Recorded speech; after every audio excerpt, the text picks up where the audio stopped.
right. It feels like a long time since we last met. I'm going to borrow a line from Charles Dickens. It's been the best of times and it's been the worst of times. Now, as I think about it, it's interesting that I'm going to say that part of the best of times actually was Yom HaShoah.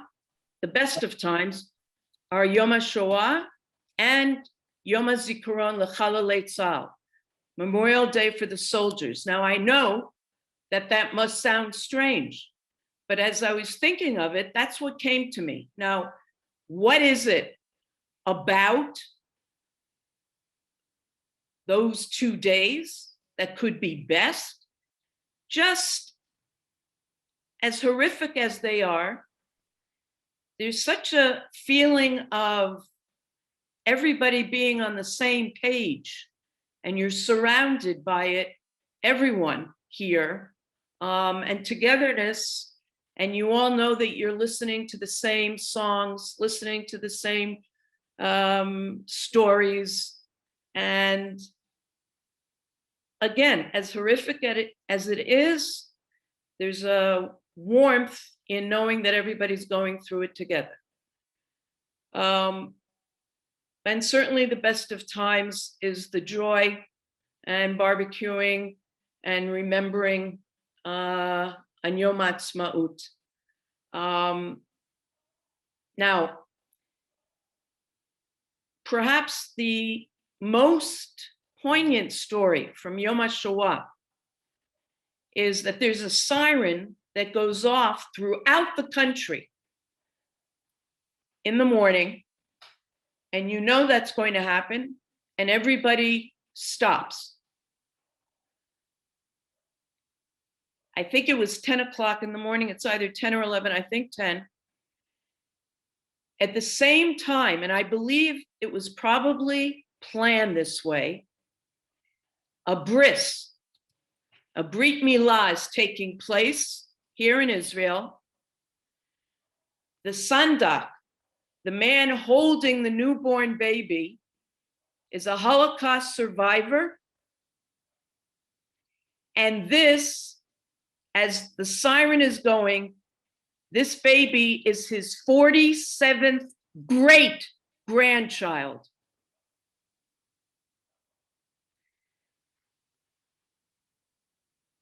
I know I don't have to say more. And then a week later, Memorial Day for the soldiers. I went in the morning, not more than about 10 minutes away from where I live, is an area called Armon HaNatziv, and there is a memorial there for Chativat Yerushalayim, the Jerusalem unit that defended this area during the 6-day war. And it's not a huge crowd that comes, but there's a monument with the names of 8 soldiers that died there, and they're representatives from the army, and there were 3 older men who had been in that battle. And it was almost funny because each of them spoke and 2 of them disagreed with each other how a particular fellow soldier was killed. One of them said it was right in this spot. The other said it was right over there. But that's also an incredible, having these people tell these stories and being on land that once we weren't on. And interestingly, on the radio, right after Memorial Day, one of the people says, we have these 2 days so close to each other, Yom HaShoah and Yom HaZikaron for fallen soldiers. And she said, you can sum it up There's a price to pay if we don't have a country, and there's a price to pay to have a country. And then Erev Yom Ha'atzmaut, annually, there's a ceremony at Mount Herzl, and the key element are honoring a number of individuals who light a torch, and they're honored for an impact that they have had on Israeli society. The highlight by far this year was the inclusion, and the cultural minister saw to this, of disabled participants, not in lighting the torches, but being part of the singing, being part of the incredible dance routines. So you saw disabled dancing in their wheelchairs as part of the routine, and them shaking the hands of a general. What can I say? Very, very moving, very moving. A very moving time. And then, as we all know, Yom Ha'atzmaut came to an impossible ending. And that certainly is the worst of times. I wish I could say it's in the past.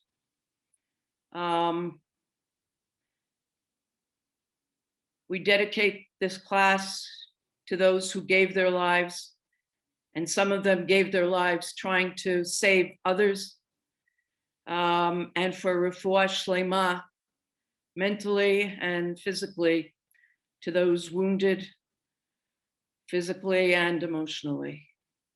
So let's move on. I'd like you to draw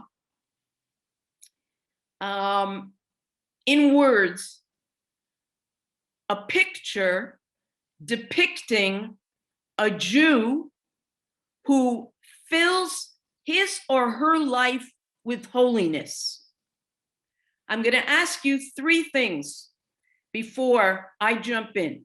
So don't think too much. If you were able to draw it, but say it in words, what would you draw to depict, again, I didn't just leave it as a Jew, they're all types, but a Jew who fills his or her life with holiness. What would be in that picture? You can say a sentence, you can say one word, two words. Again, don't think too much. There are no right or wrong answers.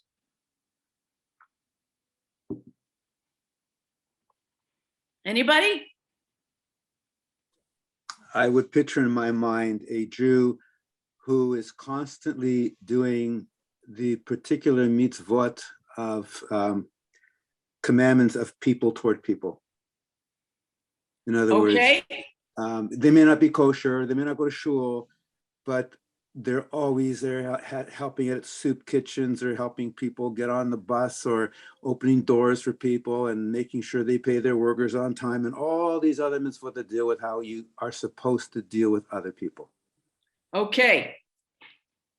Mitzvot ben adam l'chavero,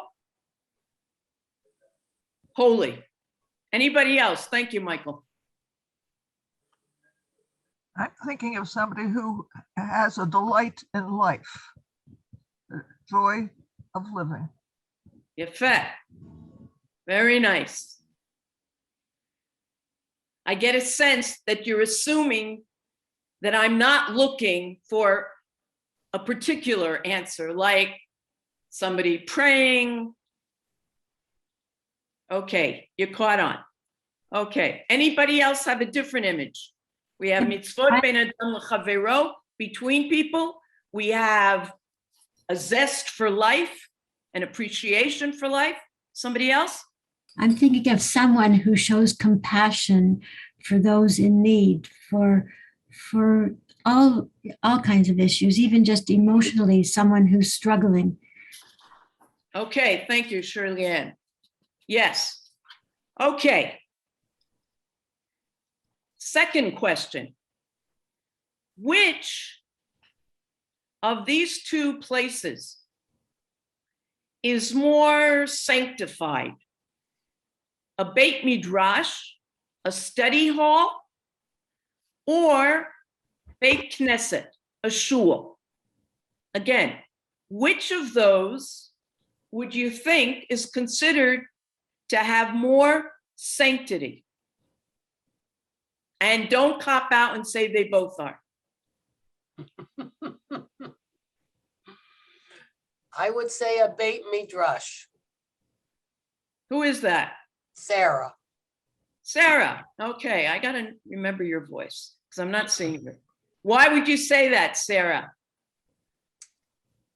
Why? Because people who are in that situation want to improve their holiness, their knowledge, their Jewishness, their whatever, they want to go higher.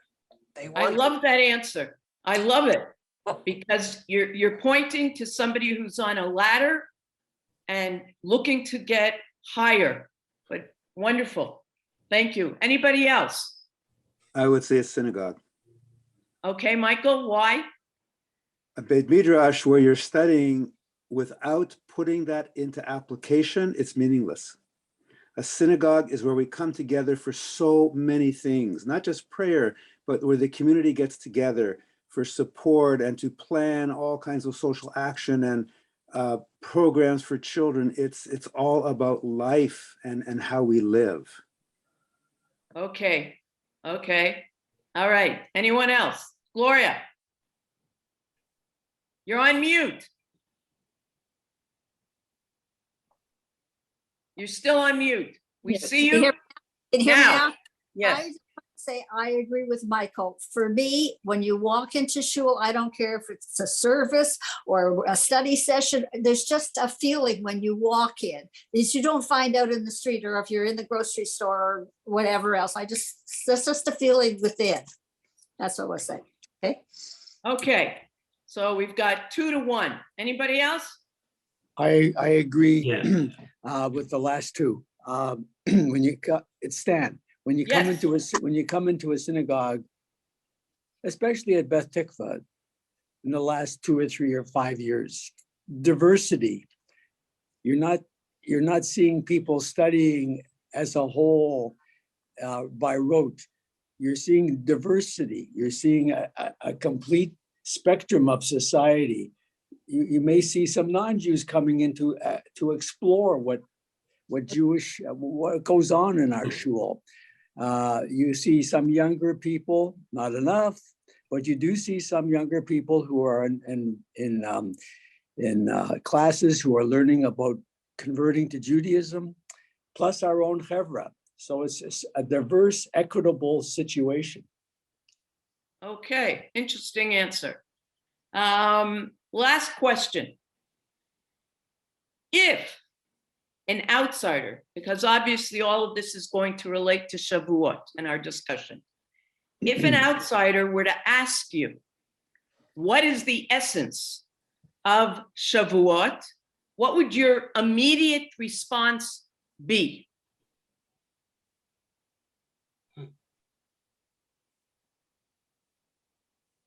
Don't think too much.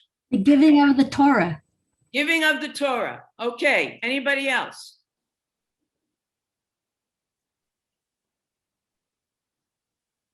Okay. Ruth, I'm- I think of Ruth. Where they're You think of going, Ruth, Frida. yeah. Okay. Where goes, I will go. It's just beautiful. Okay. All right.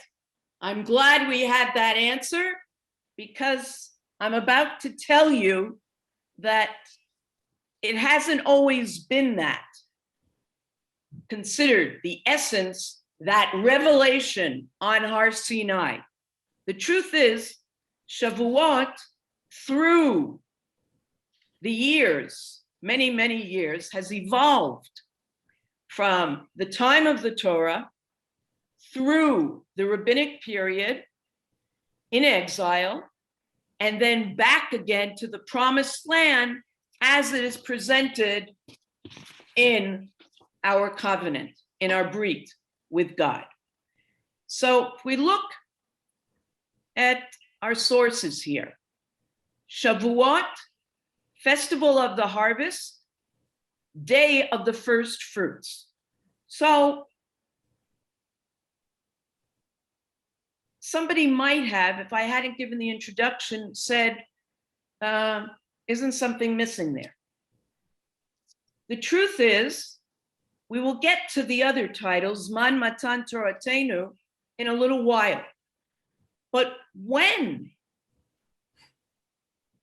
our history began and we left the first exile in Egypt to come to Canaan, we were told about what would happen when we got to the promised land and what we were to do.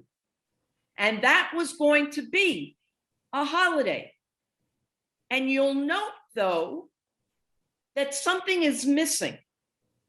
And it will be when you come into the land which the Lord your God gives you for an inheritance, and you possess it and settle it, that you shall take of the first of all the fruit of the ground, which you will bring from your land, which the Lord your God is giving you.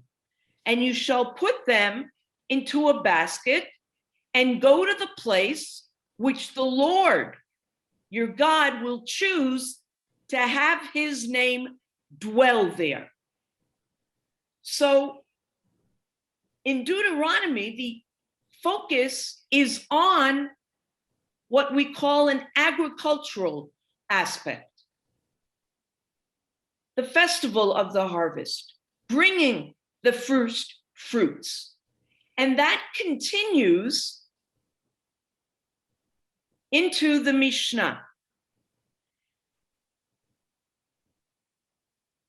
In Mishnah Bikurim, in the Talmud, we see the following.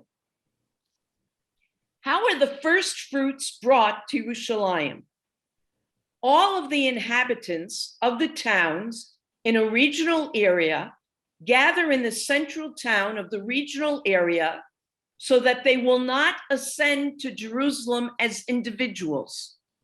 For Proverbs teaches, the glory of the king is among the multitude of people. So this is a very interesting image. Each farmer works on his own, but they all come together as a group when they make the Aliyah L'Regel, the pilgrimage to the temple in Yerushalayim. They come and sleep in the city's thoroughfare, but they do not enter the homes lest they contract impurity because of being under the same shelter as a corpse. In the morning, the leader calls out, "Arise and let us ascend to Zion, to God our Lord." An ox with its horns glazed with gold leads the procession. So picture an ox with this crown on its head. A crown of olive branches are placed on the head to publicize that the first fruits come from the 7 species for which Eretz Israel is praised. A flute plays before them until they arrive close to Jerusalem. An incredible sight if you're trying to see it. They walk the entire way and proclaim, "I rejoiced when it was told me, let us go to the house of God," a very particular place. They would travel for only 2/3 of the day. When they arrived close to Jerusalem, they sent emissaries to notify the inhabitants of Jerusalem, and they adorned their first fruits and beautified them.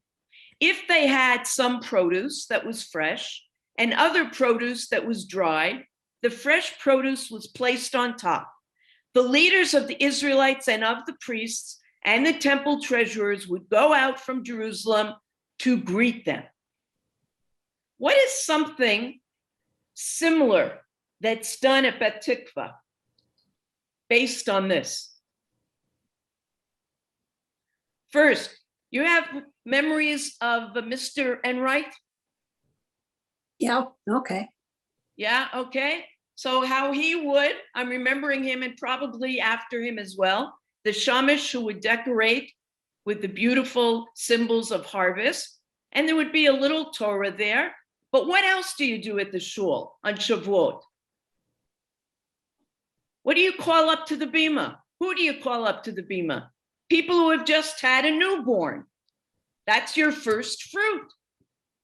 And beware that on the one hand, the farmer is meant to feel good about his produce and what he's achieved. But what is the point of coming to Jerusalem and giving the first fruits? It's a way of saying, I realize I might have done a lot of hard work, gotten my hands dirty, but the source of this, and I'm grateful, is God. Because it tends to be human nature that sometimes we'll just come to God when we're upset, sad. But now, like Sukkot, v'samachta b'chagecha, be happy, it says for Sukkot, because you might forget that it's not just because of you that you have these gifts. So these are two sources that indicate that that was the focus of Shavuot. It does not mean that they weren't aware of Har Sinai and the giving of the Torah, but that time they looked at that as almost a way station on the way to the land where they'd be able to be productive. Instead of looking at the revelation as this sensational event, that was a station on the way to Canaan. Now, not only did they have to bring the fruits, but they also had to make this declaration taken from the same text, Mikra Habikurim. And we just read the first two. Now pay attention to what the farmer says. Now also, it wasn't a routine activity that a farmer would be able to go to the altar. But in this case, yes. And that symbolized almost a democracy, that we're not looking here for the priestly and the Israelite. So this is what the farmer would say. And you shall come to the Kohen who will be serving in those days and say to him, I declare this day to the Lord your God that I have come to the land. I have come to the land which the Lord swore to our forefathers to give us. Does that ring a bell in a different context? The farmer gets to say, I came, kivati, which is a little different from what we say in the Haggadah on Pesach, when we say we're supposed to feel ki'ilu, as if we left Egypt. Here, the farmer gets to say, I'm doing this. And the Kohen will take the basket from your hand, laying it before the altar of the Lord your God. And you shall call out and say before the Lord your God, an Aramean sought to destroy my forefather, also in the Haggadah, goes back to the beginning of history, our history. And he went down to Egypt, sojourned there with a small number of people, and there he became a great, mighty, and numerous nation. And the Egyptians treated us cruelly and afflicted us, and they imposed hard labor upon us. So we cried out to the Lord God of our fathers, and the Lord heard our voice, saw our affliction, our toil, and our oppression. And the Lord brought us out from Egypt with a strong hand and with an outstretched arm, with great awe and with signs and wonders. And he brought us to his place, and he gave us this land, a land flowing with chalav udvash. And now behold, I have brought the first of the fruit of the ground, which you, O Lord, have given to me. Then you shall lay it before the Lord your God and prostrate yourself before the Lord your God. Then you shall rejoice with all the good that the Lord your God has granted you and your household, you, the Levite, and the stranger who is among you. Why do you think this declaration was so important? Why was it not enough? And the content of this declaration, why so significant? And so similar to what we say in the Haggadah.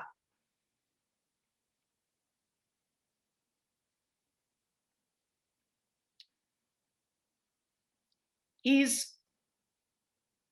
making this event not just an individual event. He's saying, I'm part of a chain. We were in exile, we suffered, now we've come back, and we can be productive, and I am grateful. And I am one of the many who has come here today on this pilgrimage. Now, life happens,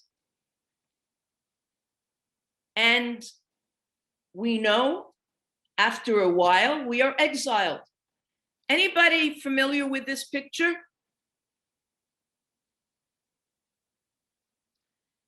The menorah.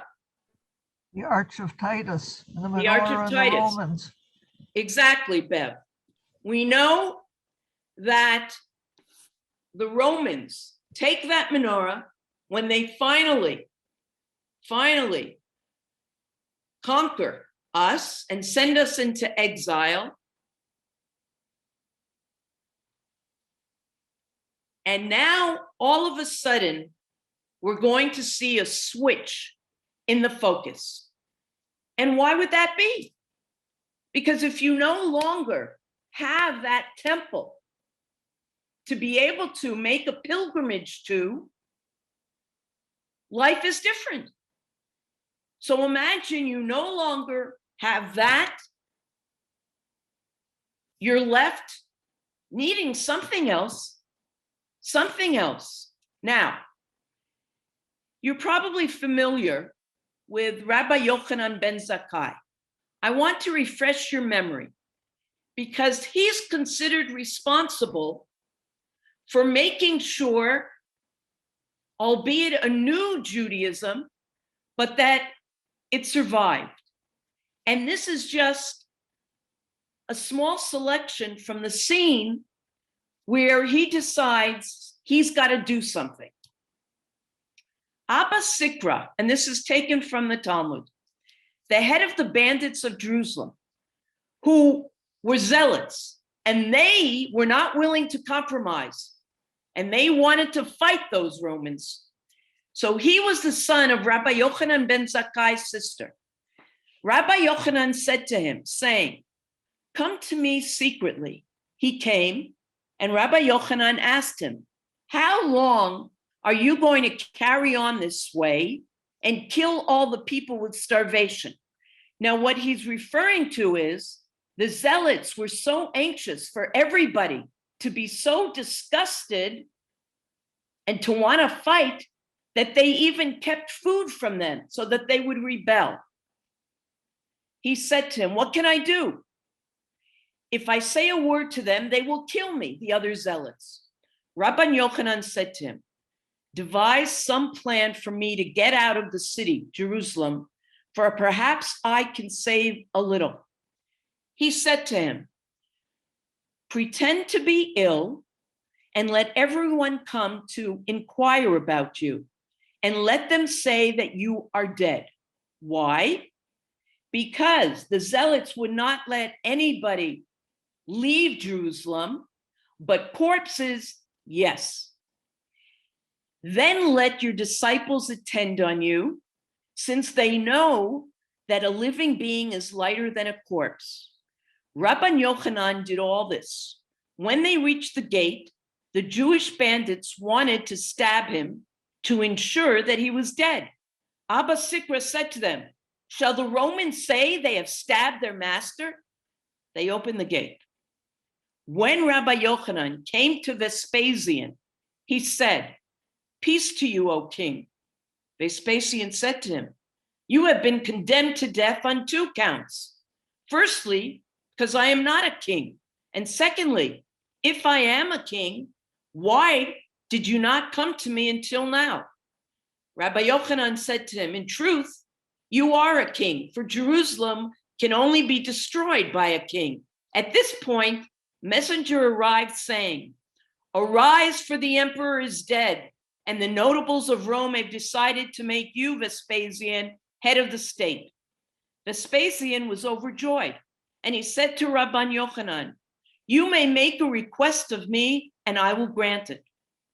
Rabban Yochanan said, give me Yavne and its wise men.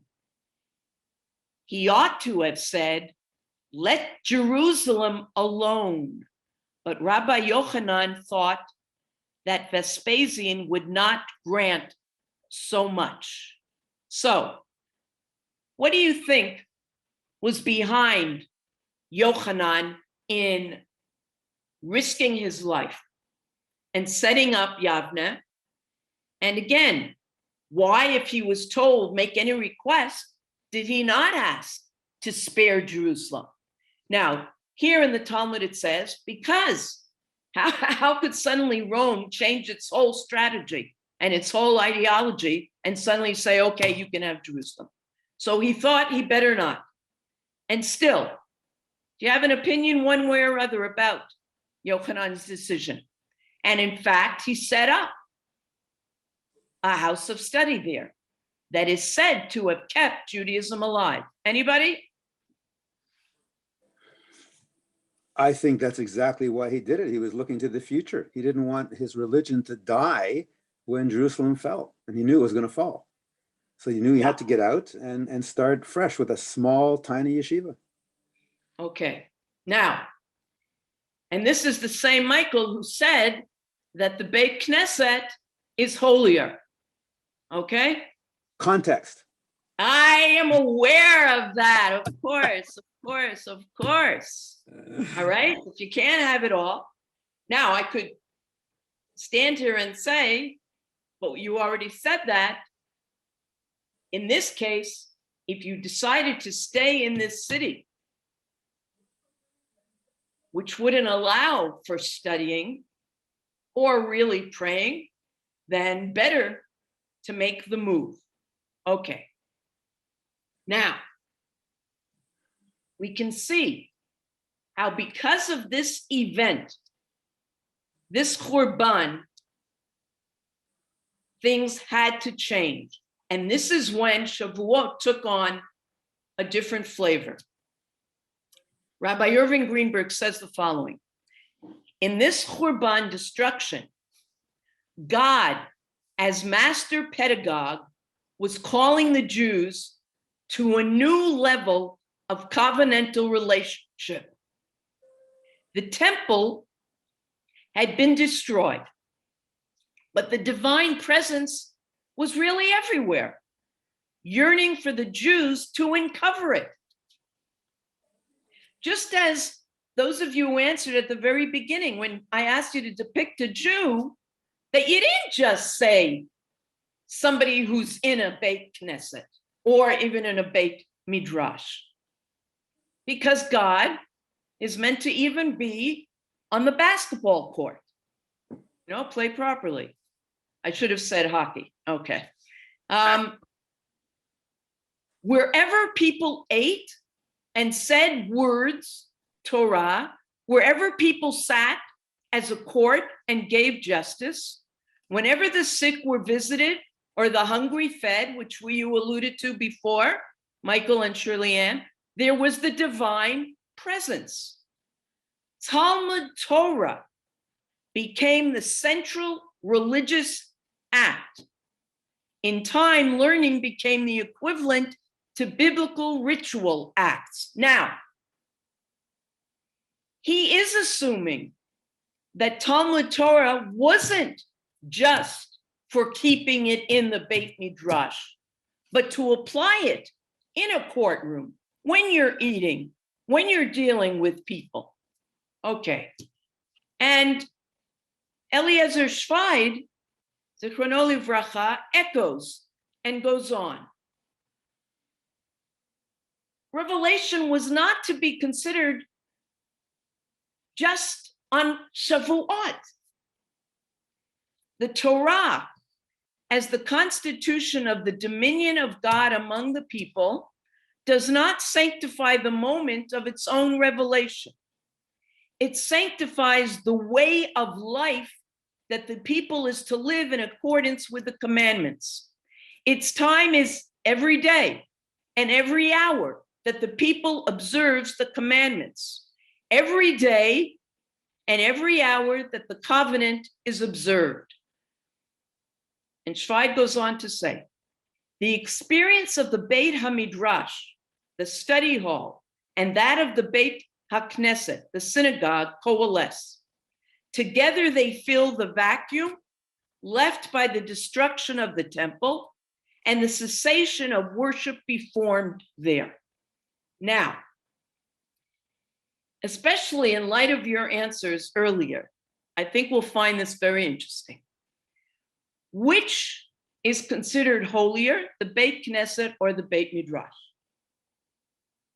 And now we're doing this in the context of appreciating that Shavuot and giving the Torah, it is called giving because it's being given every day and we take it every day. We are meant to study it continuously. Rav Papi said in the name of Rava, to turn a Beit Knesset into a Beit Midrash is permitted. Follow closely. To turn a Beit Midrash into a Beit Knesset is forbidden. Okay, let's say you have the house committee, the building committee. You can only turn the Beit Knesset into a Beit Midrash and not the opposite. Rav Papa, however, said in the name of Rava the opposite. But Rav Acha said the statement of Rav Papi is the more probable, etc., etc. And that's what we go by.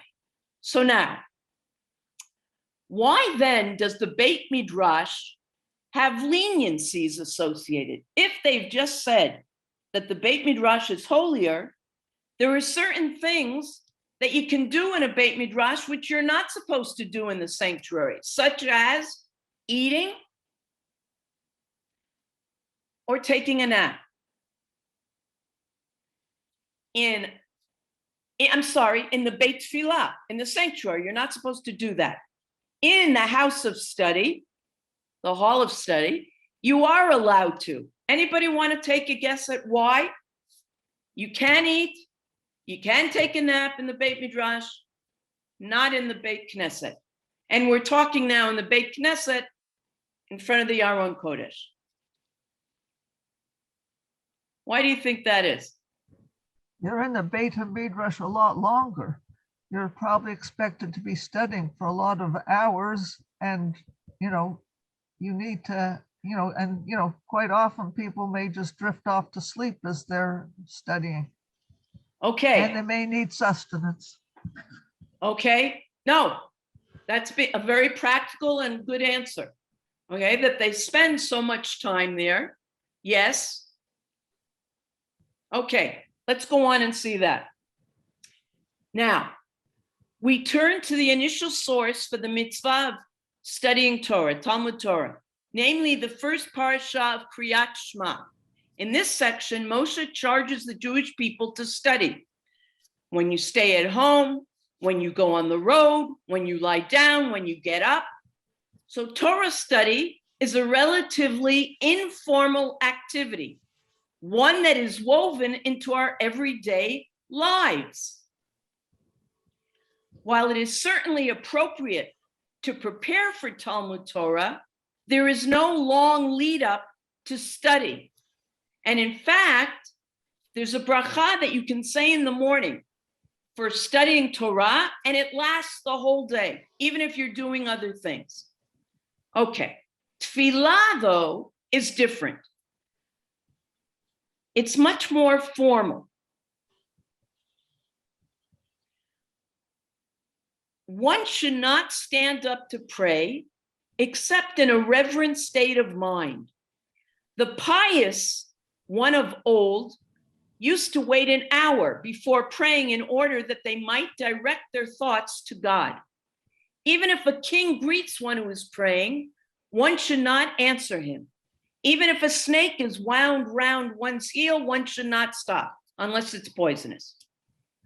The rabbis have taught one may neither stand to pray in an atmosphere of sorrow, nor in an atmosphere of laziness, nor in an atmosphere of laughter, nor in an atmosphere of conversation, nor in an atmosphere of frivolity, nor in an atmosphere of purposeless matters. Rather, one should approach prayer in an atmosphere imbued with the joy of a mitzvah. Because of its importance, one must be willing to make significant sacrifices for the sake of Torah study. Now, before going on to that, what picture are you getting?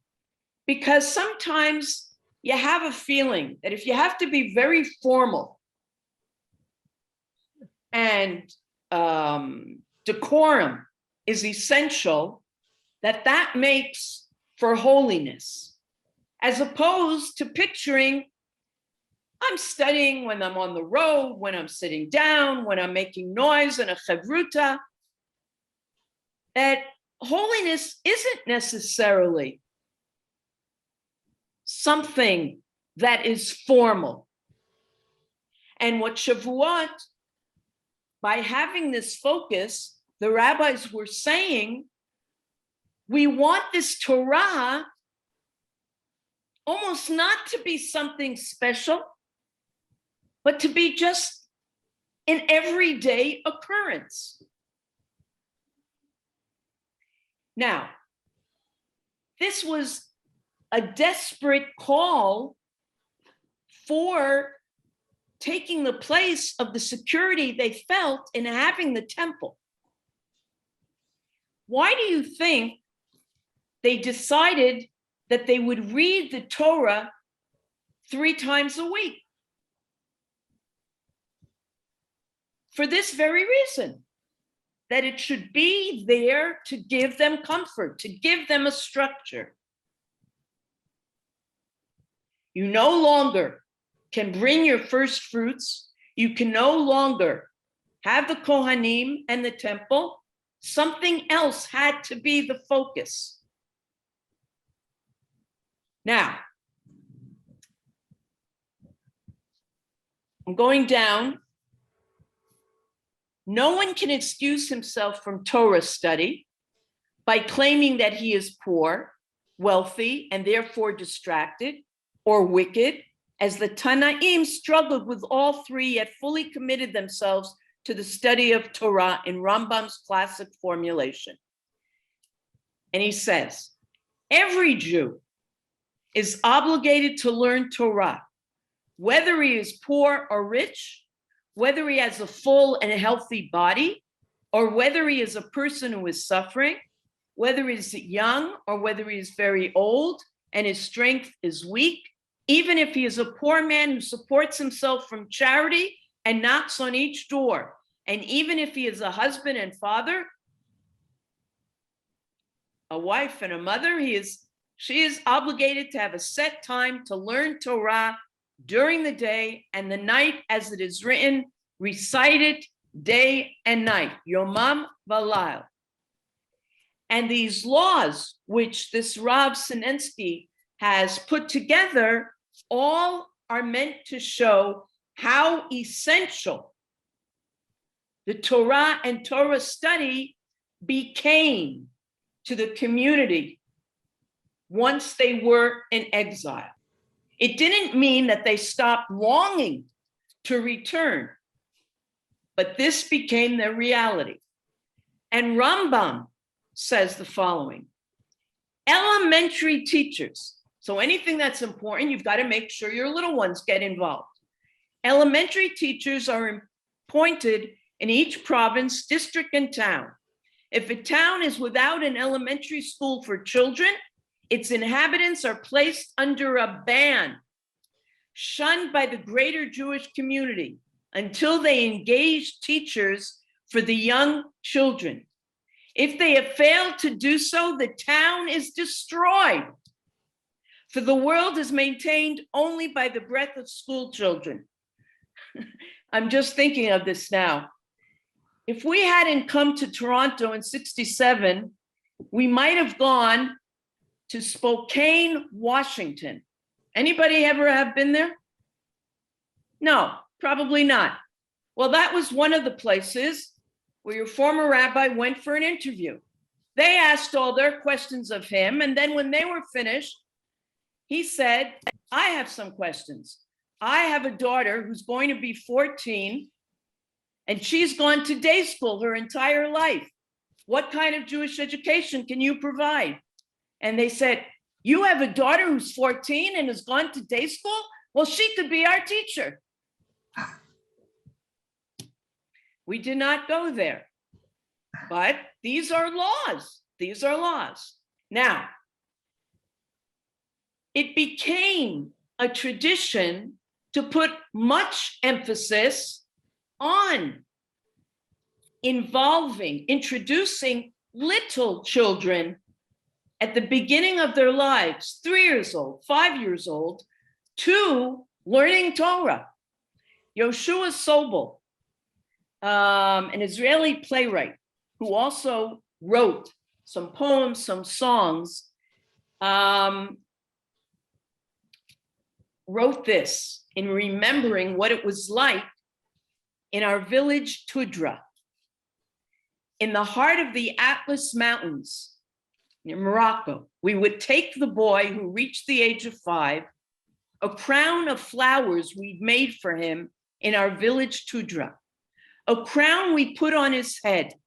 For he has turned 5, all the kids on the street would throw a big celebration for him, for he has reached the age of 5 in our village Tudra.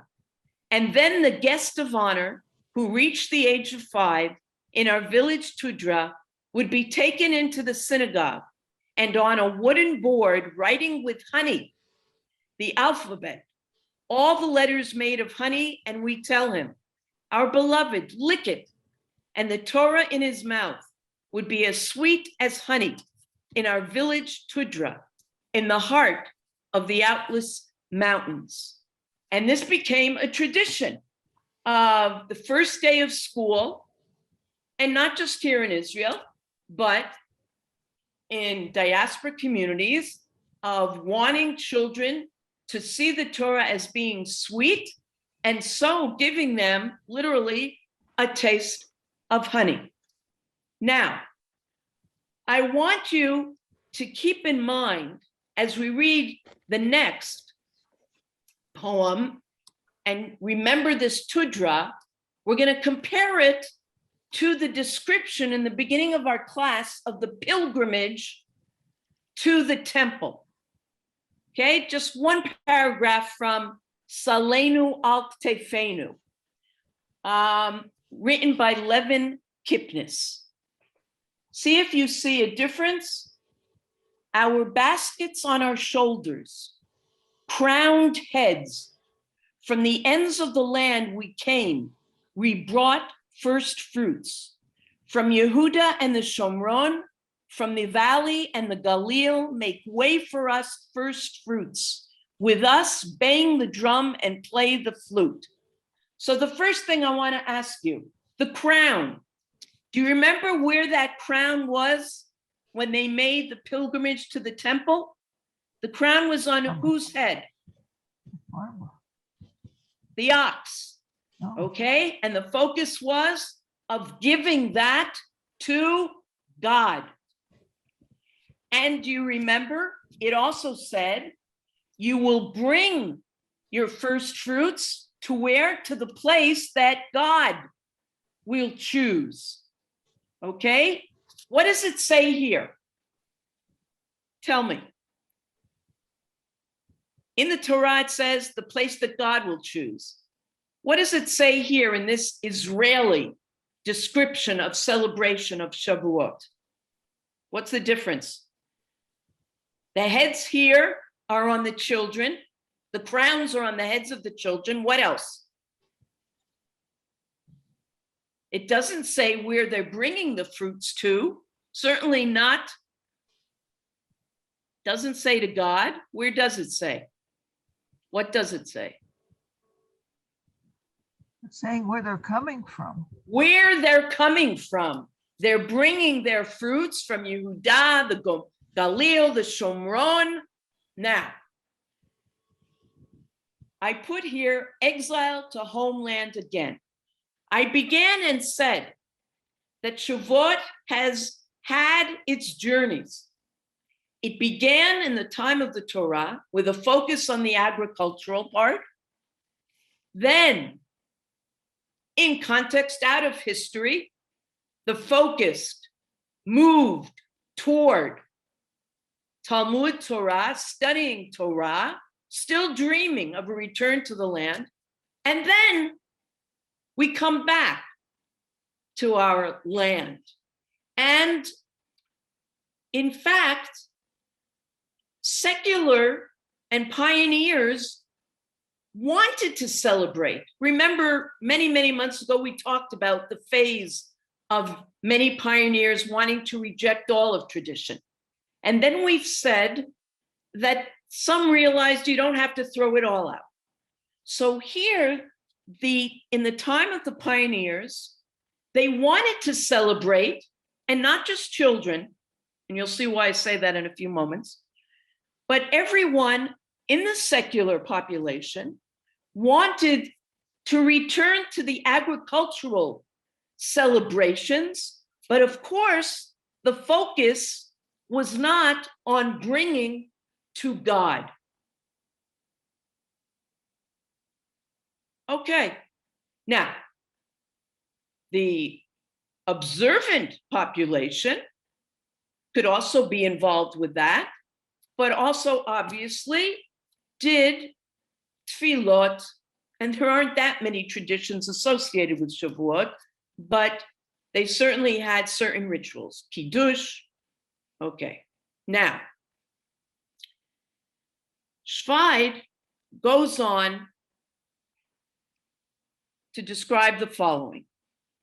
It is true that the ceremonies continued the ancient combination of an agricultural festival that expressed thanks to the bountiful harvest and a historical festival that related to the people's settlement of its land. Indeed, one might claim that despite their emphatically secular tone, at least during the early years, these ceremonies had a religious and experiential basis. This is why I asked you at the very outset to draw a Jew who had holiness. What you said was wonderful. I was hoping somebody would say, somebody who picked up a shovel, a rake also. The return to nature and to a more natural life was replete with such images. In the thinking of the labor Zionist, Aleph Dalet Gordon, the religious element was overt. The human being is an inseparable part of nature, and nature is the unity of infinite forces, which derive from an absolute source, labor. Simple labor in the fields is the labor and worship of God. It embraces a sacred element. And in later years, well, the pioneers' enthusiasm wanes as they realize material dreams. Shvaid admits to that, and it's sad, but he then goes on to say that today, just as we studied also months ago, Amicha Goodman explained that there seems to be a trend now, if not looking for halachic activity, but still wanting to get back to tradition for a variety of reasons. You want to feel a sense of continuity. You want to feel a part of a chain.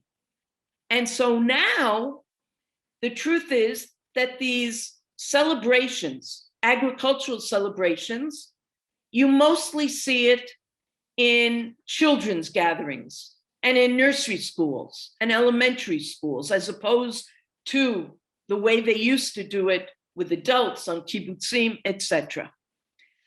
But also what you'll find, just like there are secular yeshivot, that you know the tradition of having a tikkun on Shavuot night. So you can find in many places now liberal interpretations of the tikkun format mark the celebration.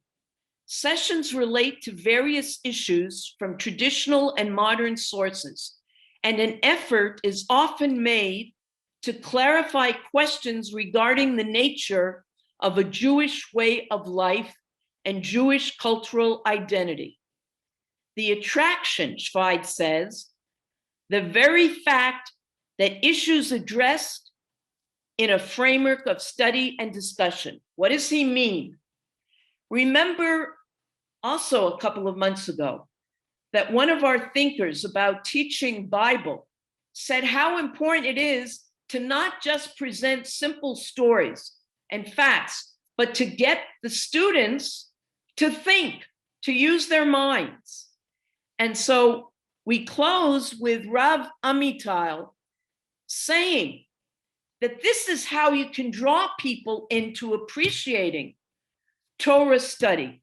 And Torah study, not that necessarily is going to lead to being Shomrei Shabbos, but to still have a positive connection with tradition. Particularly during a period, he describes our age as the following: when intellect pursuits are so central in human life, and especially for a person who chooses to engage in an intellectual profession, it is critically important that the service of God finds special expression in this realm, and not only in the observance of mitzvot. This is the reason that it is so important for a person to continue with in-depth Torah study his entire life, even after he has left full-time study in the Beit Midrash. This is not only because this is the highest level of Torah study, doing it intellectually, but because it is in this way that the service of God finds expression in its fullest intensity. In a world where so much importance is attached to the intellect, you can't let people who are thinking everywhere else come and listen and study on a too simplistic a level. A person cannot possibly fulfill his obligation by learning Daf Yomi or the like, which does not require great intellectual effort. The brain, the seat of the intellect, is man's most important organ. Should we content ourselves with serving God with our hands and other organs, taking the shofar in our hands and blowing it with our mouths, donning tefillin and eating matzah on Pesach, and let our brains lie idle, uninvolved in his service? A person who does not occupy himself in Torah study lacks something very basic in his service of God. Should we leave our brains and intellect for our careers, for acquiring academic degrees, and serve God only with our organs? So, what I'm suggesting here, and what Schweid and Greenberg suggest, is we have an opportunity to almost say L'shana ba'a b'Yerushalayim and L'shana ba'a b'Yavne. What do I mean by that? There's an Israeli Rabbi Dalia Marcus who suggests whether we're in Israel or whether we're in Toronto, we have to study and study on a certain level. But then, if in Toronto we do the things that Michael and Shirley Ann suggested, And in Israel, we have the opportunity to do all that, plus remember the agricultural part of the festival. And this year, we certainly remember it because we are observing Shemitah. But what Shavuot, as it has evolved, reminds us that life should be both the studying and to raise us, as Sarah said in the beginning, to never think that we've reached our maximum, and that we study and we apply it. Whether it's with other people or whether it's with the earth, it all comes together. And that revelation should be something that we experience daily. Daily. Now, I'm going to try to share a video of that poem, that song about putting the baskets on our heads. I hope it works. We can hear it. זלינו על כתפינו, ראשינו עטורים, מקצות הארץ בנו הבאנו ביקורים. מיהודה, משומרון, מן העמק והגליל, פנו דרך לנו ביקורים איתנו. הך בטוב והך בחליל, הך בטוב והך בחליל. שדינו וגנינו הבשילו יבולים, כרמינו מקשותינו ביקרו פרי הילולים. תאנים, תפוחים, ענבים ושקדים, פנו דרך לנו ביקורים איתנו. הך בטוב והך בחליל, הך בטוב והך בחליל. Okay. And that's that. So I'm going to bid everybody a good night. Have a good week. Good night. Thank you, Take care. Bracha. Yasher Great. Koach. Thank you, Bracha.